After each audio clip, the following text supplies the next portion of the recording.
Alright, a little update on the 88 XJ. There's the air conditioning compressor. It has a massive leak right between the aluminum body and this metal face plate right there, almost like where that dark mark is. There's literally a leak there. There's a great big O-ring. It's either a round shaped O-ring or a square walled O-ring, but it's leaking like a sieve right there. So I thought I'd start taking it out, and I ran into, see this huge bolt right here? It's really long. It's about 3/8 in diameter. However, it is metric, and it's running into the freaking fan clutch. Oh, this fan clutch is a little bigger, you'll remember from previous videos, to keep the Jeep cool. Well, I don't know if the original would allow this bolt to come out, but it might. It's stuck. I can't get the bolt in or out. It's stuck. So, you know, I'm thinking about going to the junkyard and buying a bolt and just hacking this one in half. And then I could install them, I believe I can install them from the rear and put the nuts on the front, and this will never happen again. So, I'm kind of hosed.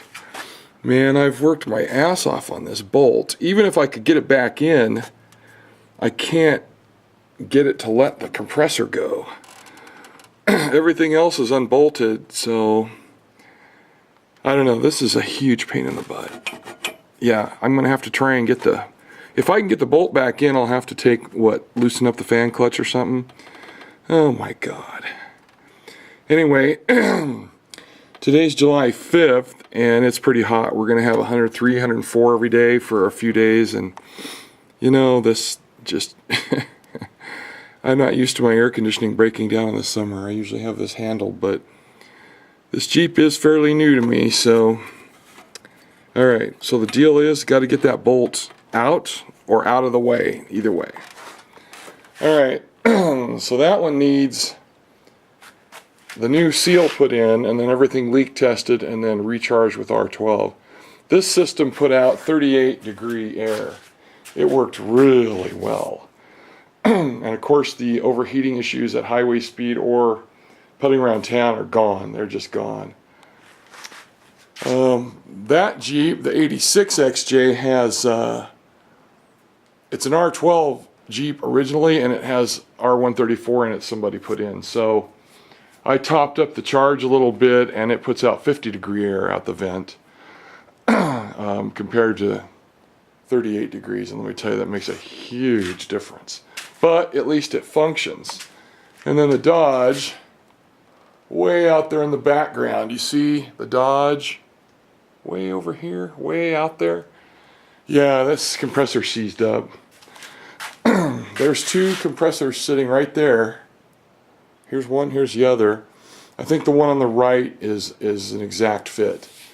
It was off of a 134 vehicle, but the compressors don't care as long as they have oil in them. They don't care what they pump. So that's for the Dodge. That's for later on. I need to get this one working. Gosh, that's bright. I need to get this one working so we have cold air on those insanely hot days. Insanely hot. Now I like driving the other XJ a lot better. It's a 5-speed, blah blah blah, that lift stuff. I'm not a lifted kind of guy. I kind of like my vehicle stock, but you know, it's all right. It's nicely painted, got tinted windows. It's a good desert vehicle, but the air conditioning sucks. So that's a lot more work because I'm probably gonna have to flush it out, the system out. Did end up getting a flush gun, they call it. You fill it with solvent and you add compressed air, and you shove this into, woohoo! You shove this into the lines and blow it all through, and it does a great job of cleaning them out. I used to spend time and effort to drive into town, which is 84 miles each way, no, round trip, sorry, and borrow one of those from AutoZone. Well, got a good deal on one that was, they claimed it was new on eBay, and it's clearly not new. It's not even close. But I think it's functional. I'll do an air pressure test on it, and then we'll see what happens. But because I've got so many air conditioning systems to work on, I figured I'll save it. I'll make it up by not spending the money on fuel.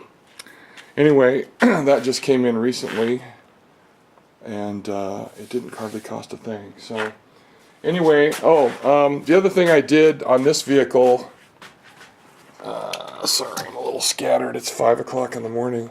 You'll see the distributor cap and the plug wires are all missing. Well, that's because I did a compression check on this thing. I did a cold compression check on it, and I've got new spark plug wires to go on here too. So having the cap out of the way allows me to deal with this bolt problem on the compressor a lot easier. So I'm just going to leave it disassembled for right now. But I'll put new cap, rotor, and wires on it here when we get this AC thing done. And it needed new wires because they were arcing. You could see the sparks and you could hear them, so it was time. Anyway, that's it for the update on the 88. It's got really good air conditioning. If you can keep R12 refrigerant in your R12 system, you will never regret it. R12, you can get it off of eBay and Craigslist, man. I know 134 is cheaper, but for an R12 system, it ain't better. I don't give a crap what anybody tells you. I've been doing this a long time. R12 rules. See you, bye.